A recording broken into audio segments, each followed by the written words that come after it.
रमा अपने बेटे चंदन के साथ चतरपुर गांव में रहती थी। चंदन एक खूबसूरत नौजवान था। गांव की सारी लड़कियां उसे बहुत पसंद करती थी। एक दिन चंदन पर शिवानी की नजर पड़ी और उसे चंदन से पहली नजर में ही प्यार हो गया। चंदन को भी शिवानी बहुत पसंद आई। कुछ ही दिनों में उनकी शादी हो गई। शिवानी की एक सच्चाई ये भी थी कि वो एक इच्छाधारी नागिन थी। रमा को चंदन की ये बात पसंद नहीं आई कि उसने अपनी मर्जी से शादी की, इसलिए रमा शिवानी को पसंद नहीं करती थी। बहू, मैं सत्संग में जा रही हूँ, तो घर का सारा काम संभाल लेगी ना? जी सासू माँ, आप चिंता मत कीजिए, आप आराम से सत्संग में जाइए, मैं घर का सारा काम कर लूंगी। हाँ तो ठीक है, सारे काम निपटा लेना, बर्तन धो देना, कपड़े भी पड़े हैं वो भी सुखा देना, और घर में फिनाइल वाले पोछे से सफाई भी कर देना। और ये देख, ये बाजार से सामान की लिस्ट लिखी है, उसे भी ले आना। हाय, शिवानी मन ही मन बोलती है, इतना सारा काम, बाप रे, बहुओं को क्या ये सारे काम करने पड़ते हैं। रमा सत्संग के लिए चली जाती है। शिवानी झाड़ू लेकर आती है और फिर सोचने लगती है, अब जब बहू बनी हूँ तो इंसानों की तरह ही मुझे सारी जिम्मेदारियां निभानी चाहिए। पहले मार्केट जाकर सामान ले आती हूँ, फिर घर का काम कर लूंगी। शिवानी इच्छाधारी नागिन होने के बावजूद भी अपनी शक्तियों का इस्तेमाल ना करते हुए घर का सारा काम खुद ही करने में लग जाती है। थोड़ी देर बाद उसे बहुत थकान महसूस होती है। उफ़ो, एक बहू को इतना सारा काम करना पड़ता है, इसका पता होता तो कभी शादी ही नहीं करती। बाप रे। घर के काम करते करते उसकी कब आंख लग जाती है उसे पता ही नहीं चलता। शाम को जब उसकी सास के आने का वक्त हो जाता है, दरवाजे की घंटी बजती है और शिवानी की नींद टूट जाती है।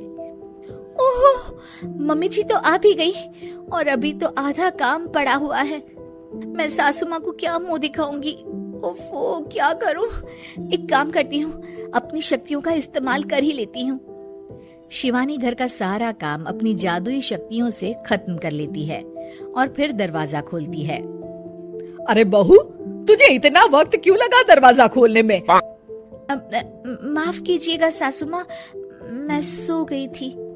ओह, तो तू सो रही थी, फिर जो काम मैंने तुझे दिए थे वो तो हुए नहीं होंगे।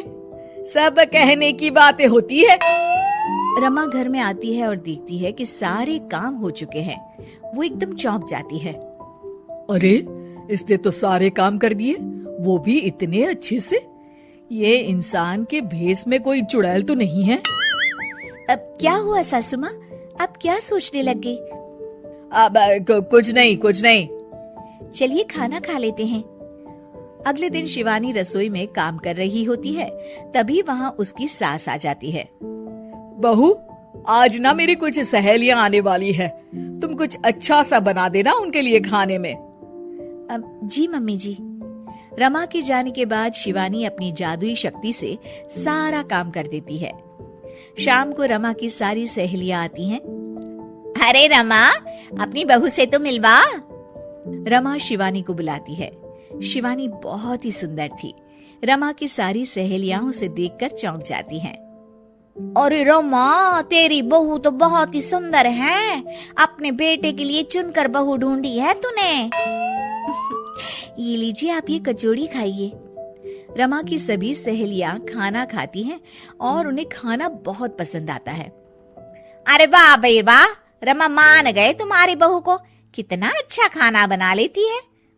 उस दिन पूनम की रात होती है और शिवानी घर के कामों में इतनी उलझी रहती है कि उसे याद ही नहीं रहता कि हर पूनम की रात को वो अपने असली रूप में आ जाएगी।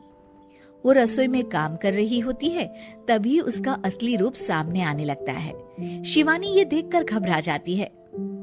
हे भगवान, मैं तो भूल ही गई थी कि आज पूनम की रात है। बाहर तो सासू माँ और उनकी सहेलियां आई हुई हैं। अब मैं क्या करूं? क्या शिवानी का राज सबके सामने खुल जाएगा? जानने के लिए देखिए इच्छाधारी बहू पार्ट 2।